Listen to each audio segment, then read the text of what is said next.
দোয়া করা, এই তিনটাই আল্লাহ তাআলার বড় পছন্দের। এই আমলগুলা রেগুলার যারা করবেন আল্লাহ তাআলা দুনিয়ায় যেমন তাদেরকে বারাকা দেবেন, ইয়াউমুল কিয়ামা আল্লাহ তাআলার মোলাকাতে আমরা যখন হাজির হব, যে দিনটাকে বলা হয়েছে ইয়াউমুত তাগাবুন, হার জিতের দিন। ওই দিন যে হারলো একেবারেই সর্বনাশ।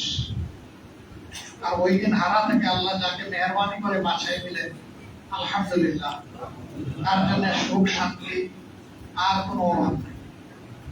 আল্লাহ রাব্বুল আলামিন এই আমলগুলা আমাদের জীবনে যতগুলা জমাবার আসবে আল্লাহ যেন আমাদেরকে করার তাওফিক দান করেন। আমিন। সালাতুল মাগরিব আলহামদুলিল্লাহ বা জামাত আল্লাহ তাআলা আমাদেরকে তাওফিক দিলেন ইমাম সাহেবের ইক্তেদা করার, তার পিছনে আদায় করার। আল্লাহ তাআলা ইমাম সাহেবকে তাইয়িব হায়াত দান করুন। আমিন। এবং তিনি সহ আমাদের সকলের সালাতকে আল্লাহ কবুল করুন। আমিন। এই সালাতকে আল্লাহ তাআলা জাহান্নামের জন্য, জাহান্নাম থেকে বাঁচার জন্য আমাদের জন্য ঢাল হিসেবে আল্লাহ কবুল করুন। আমিন। এই সালাতের উসিলায় আল্লাহ তাআলা আমাদের থেকে জাহান্নামের আগুনকে এবং শাস্তিকে দূরে সরায় দেন। আমিন। জীবনে যত সেজদা করেছি নিশ্চয়ই মাবুদের হক, মাবুদের শানের হক আদায় করে আমাদের পক্ষে সেজদা করা সম্ভব হয়নি। মানুষ হিসাবে আমাদের ঘাটতি আল্লাহ তাআলা ভালোই জানেন। সেই ঘাটতি নিয়ে আমরা পয়দা হয়েছি। আল্লাহ তাআলা আমাদের সবগুলো ঘাটতি গফুরুর রহিম নামের খাতিরে ক্ষমা করে দিয়ে তিনি যেন আমাদের সবগুলো রূপে এবং সেজদাকে কবুল করেন। আমিন। মসজিদ আল্লাহ তাআলার ঘর, এখানে আসলে অন্তরে প্রশান্তি পাওয়া যায়।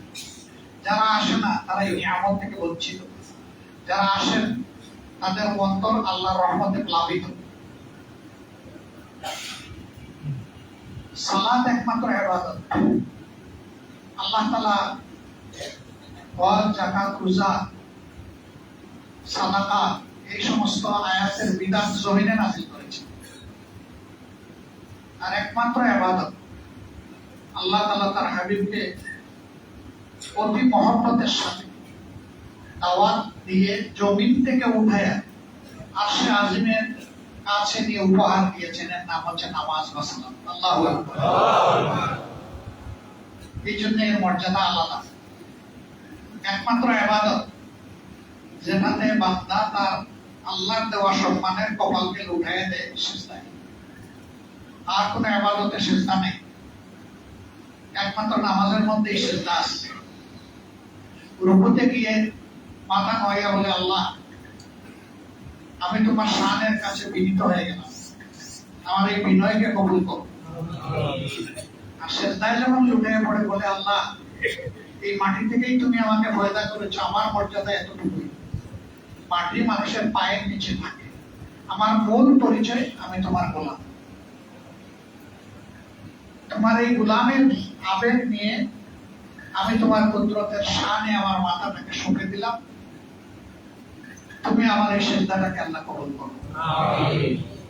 আল্লাহর হাবিব সাল্লাল্লাহু আলাইহি ওয়াসাল্লাম ইরশাদ করেন, বান্দা এবং তার প্রভুর দূরত্ব একটা জায়গায় সবচেয়ে কম থাকে, এটি হচ্ছে বান্দা যখন সিজদায় পড়ে, আর প্রভু তখন তার খুব নিকটে থাকে। বিশেষ করে নফল নামাজে মন গলাইয়া সিজদায় গিয়ে আল্লাহর কাছে আমার যা প্রয়োজন আমি বলবো, যেহেতু আমার আল্লাহ ওই সময় তার গোলামের খুব নিকটবর্তী। এই আশা নিয়ে আল্লাহর কাছে আরজ করবো যে আমার আল্লাহ আমার আরজ ফিরিয়ে দেবেন না ইনশাআল্লাহ। আল্লাহর হাবিব বলেছেন, নামাজে এমন ভাবে দাঁড়াও। এর আগে একটু বলতে হয় যে রাসূলুল্লাহ সাল্লাল্লাহু আলাইহি ওয়াসাল্লামের সাহাবীরা যখন মেরাজের বর্ণনা আল্লাহ রাসূলের কাছ থেকে শুনলেন, একদিকে আনন্দে বুকটা ফুলে উঠলো, আর একদিকে চোখ দিয়ে পানি ঝরলো।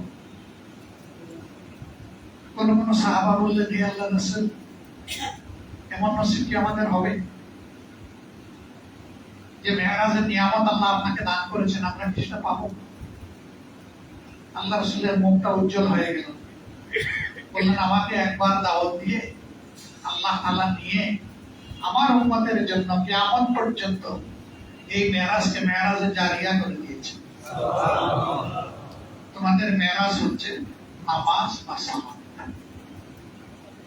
নামাজে এমন ভাবে নিচে দাঁড়াও যেন তুমি তোমার মায়ার প্রভুকে দেখতে পাচ্ছ।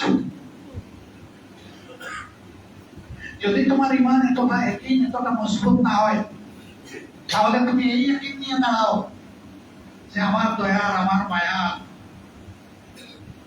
আমার সবচেয়ে বড় প্রেমময় আল্লাহ তাআলা আমাকে দেখছেন। এইভাবে তুমি নামাজে দাঁড়ালে তোমার নামাজটা মেরাজ হয়ে যাবে। ওখানেও আমি আমার আল্লাহকে তো আড়াল থেকেই আল্লাহর সাথে আমার সওয়াল জবাব হয়েছে। এখানে ওইটুকুই পর্দা, এর বেশি কিছু নাই। তুমি তোমার আল্লাহকে ওইভাবেই অনুভব করো। বাকি জিন্দেগি আল্লাহ তাআলা মেরাজের শানে আমাদেরকে সালাত আদায় করার তৌফিক দান করুন। আমিন। আমি আপনাদের কাছে কৃতজ্ঞতা প্রকাশ করতে দাঁড়িয়েছি। জুলাই মাসের 19 তারিখ আমি হঠাৎ করে একটা জায়গায় পড়ে গিয়েছিলাম, আপনারা দেখেছেন বা জেনেছেন। তারপরে পরীক্ষা নিরীক্ষা করে আমার হার্টের মধ্যে কিছু জটিল সমস্যা ধরা পড়ল। আমার শুভাকাঙ্ক্ষী বন্ধু বান্ধব কলিগ সবাই বললেন এই বিষয়ে আমরা বিদেশে যাই। আমি দুটা কারণে আল্লাহর কাছে সাহায্য চাইলাম। একটা হলো আল্লাহ তো সব জায়গায় আছে, আর শিফা তো মানুষের হাতে নয়, শিফা আল্লাহ তাআলার হাতে।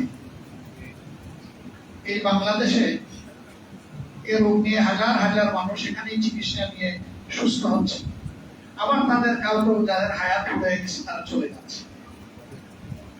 বিদেশেও মানুষ উন্নত চিকিৎসার আশায় গিয়ে কফিনের বাক্সের মধ্যে ঢুকে বাংলাদেশে ফিরে, এটাও বাস্তব। কারণ তার ওইটুকুই হায়াত, তার মৌত ওখানে নির্ধারিত। সুতরাং একজন বান্দার যদি এতটুকুই ইয়াকিন না থাকে যে আমার সুস্থতা অসুস্থতার দুই নিয়ামত আল্লাহ তাআলার হাতে, তাহলে তো বান্দার মিনিমাম ঈমান থাকে। আমি আমার ভাইদেরকে বললাম দুই কারণে আমি যাব না। নাম্বার 1, আমার আল্লাহ সব জায়গায় আছে, আমার আল্লাহ তাআলার হাতেই শিফা। 2 নম্বর হলো এই দেশে একটু যারা চোখ মুখ ফোটা অথবা টাকা পয়সা হয়ে গেছে, সমাজে একটু জায়গা আছে, তারা এই দেশে চিকিৎসা নিতে চান। তারা দৌড় দেন অন্য দেশে। তো এই দেশের 18 কোটি মানুষকে কি আমরা অন্য দেশে পাঠাইতে পারবো চিকিৎসার জন্য? আমরা এই সমাজ বদলাতে চাই। সমাজ যদি বদলাতে হয় তাহলে এই সমাজে আস্থা তৈরি করতে হবে। চিকিৎসকদের যে ঘাটতি আছে এটা নিজের চোখে দেখতে হবে, নিজের জটিল অবস্থায় চিকিৎসা। তারপরে তাদেরকে বলতে হবে ভাই এই জায়গাগুলো পূরণ করা লাগবে।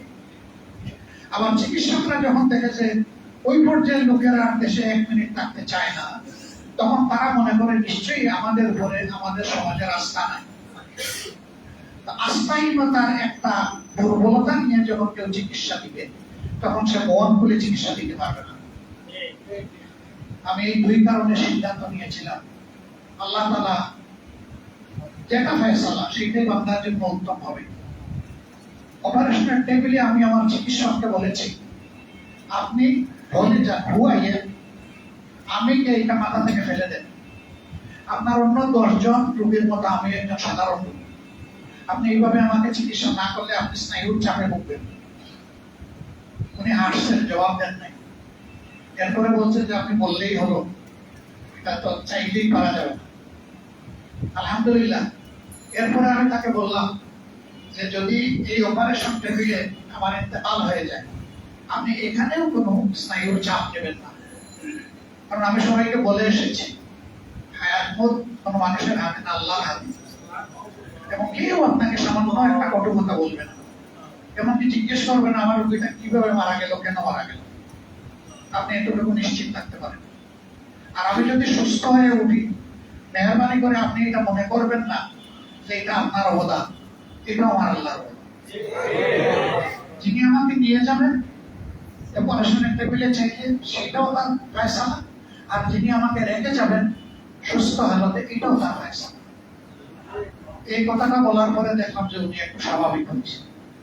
আলহামদুলিল্লাহ, আপনাদের দোয়ার বরকতে এই অপারেশনের পরে একটু জটিলই ছিল আমার অপারেশন, এই অপারেশনের পরে মানুষ যত তাড়াতাড়ি সুস্থতার দিকে যায়, আমি আমার ডাক্তারদের সাথে আলাপ করে এবং গাইডলাইন ফলো করে যেটা বুঝেছি, আল্লাহ তাআলা তার চেয়ে বেশি আমাকে দ্রুত গতিতে সুস্থ করে। আমার জীবনে অনেক বড় বড় দুর্ঘটনা গিয়েছে, এমনকি আমি একবার কবরেও ছিলাম।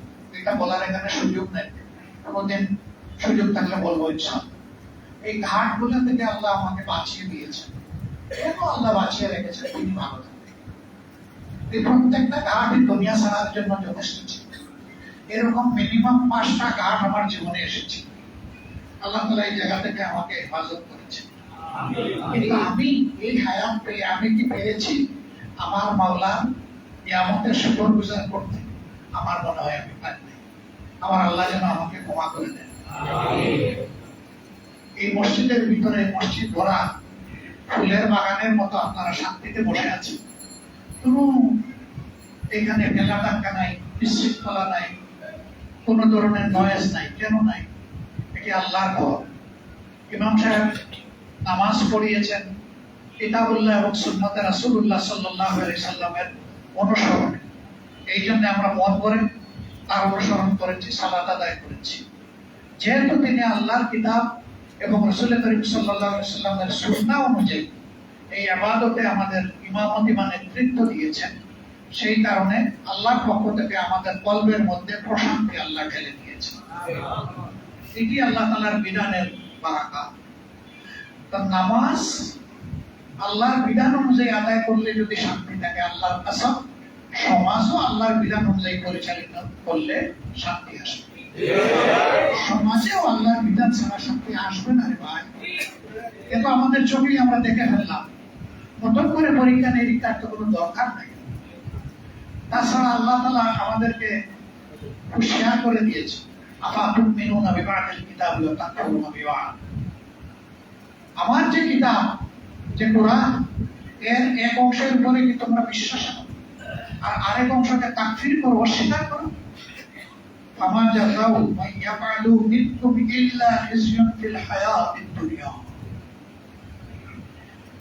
এইরকম লোকের জন্য এছাড়া আল্লাহর পক্ষ থেকে আর কি হতে পারে? যে আল্লাহ তাআলা এই আচরণ যারা করবে, কিছু মানবে কিছু মানবে না, আল্লাহ অবশ্যই তাদেরকে দুনিয়ার জীবনে চরম ভাবে লাঞ্ছিত করবেন, বেইজ্জত করবেন। কিন্তু আমার ফতোয়া নয় ভাই, এটা আমাদের সবার মাবুদের ফতোয়া, কোরআনের আয়াত। এরপরে অংশে আল্লাহ তাআলা বলছেন ওয়া ইয়াউমাল কিয়ামা, আর শেষ বিচারের দিনে তোমাদেরকে কি করা হবে? ইয়ারুদুনা ইলা আশাদ্দিল আযাব, কঠিনতম শাস্তিতে তোমাদেরকে ফেলে দেওয়া হবে, নিক্ষেপ করা হবে। আল্লাহ আমাদেরকে রক্ষা করুন, আমিন। আমরা যেন যেভাবে বলেছি আমানতু বিল্লাহ কাবিলতু জামিআ, আমরা এই জিনিসের উপর এবং সমস্ত তোমার বিধানের উপর ঈমান আনলাম, আল্লাহ পরিপূর্ণভাবে সেই বিধানের উপর আমাদেরকে ঈমান আনার তৌফিক দান করুন, আমিন। জীবনের ফেলে আসা দিনগুলোতে যা পারি নাই আল্লাহ ক্ষমা করুন, আমিন। আর অনাগত দিনগুলোতে আল্লাহ সেই তৌফিক আমাদেরকে দান করুন, আমিন। শেষ মুহূর্ত পর্যন্ত ওঠানামা যতক্ষণ করবে, আমরা যেন আল্লাহ তাআলার মঙ্গল গোলামি করতে পারি, আমিন। প্রিয় বাংলাদেশ ছোট্ট 18 কোটি মানুষের দেশ, দুনিয়ায় এত গণবসতির দেশ আর কোথাও। এটা আযাব নয়, এটাও নিয়ামত। আল্লাহ তাআলা আমাদের দেশের উপর শান্তির ফয়সালা দান করুন, আমিন। এবং এটি সম্ভব একমাত্র কোরআন সুন্নাহর আইনের ভিত্তিতে। আল্লাহ তাআলা কোরআন সুন্নাহর এই আইনটি আমাদের সকলকে আল্লাহ ইজ্জত এবং শান্তি দান করুন, আমিন। এখানে অনেক শিশু এসেছেন, কিশোর এসেছেন, যুবক এসেছেন, প্রৌঢ় এসেছেন, বয়স্ক লোকেরা এসেছেন। আল্লাহ রাব্বুল আলামিন বাকি জিন্দেগিটা সবাইকে মহান আল্লাহর জন্য এবং তার দ্বীনের জন্য খালেস করে কবুল করুন, আমিন। আমার জন্য দুটি দোয়া। একটি হলো, যেহেতু সমাজে আমি কথা বলি, কাজ করি, আমার দ্বারা যেন এদেশের কোনো মানুষের সামান্যতম সুপরিমাণ কোনো ক্ষতি না হয়, আল্লাহ যেন আমাকে রক্ষা করেন, আমিন। আল্লাহ তার দ্বীন কায়েমের জন্য যদি আরো কিছু মানুষকে শহীদ হিসাবে কবুল করেন, তাহলে মেহেরবানি করে এই গোলামটাকেও যেন আল্লাহ রক্তাক্ত শহীদ হিসাবে করেন, আমিন। এবং রক্তের চাদর গায়ে দিয়ে যেন আল্লাহ তাআলার দরবারে সেদিন দাঁড়াতে পারি। আর এর উসিলায় যেন আল্লাহ আমাকে আমার সমস্ত গুনাহটা মাফ করে দিয়ে আপনার গুনাহগুলোর মাঝে আমার নামটা যেন আল্লাহ লিখে দেন। আপনাদের জন্য অনুরোধ দোয়া আমার থাকবে। এই মসজিদ প্রতিষ্ঠায় পরিচালনায় এই মসজিদে হাজির হয়ে রুকু সিজদা যারা অতিথি করেছেন, ইমামতি যারা করেছেন, মুয়াজ্জিনের কঠিন দায়িত্ব যারা পালন করেছেন, আল্লাহ তাআলা তাদের সকল নেক খেদমতকে কবুল করুন। আমিন। আমরা গুনাহগার, আল্লাহ তাআলা আমাদের সবগুলো গুনাহকে ক্ষমা করে দিয়ে আল্লাহ নেকিতে পরিণত করে দিন। এবং এই মসজিদের খেদমতে যারা আছেন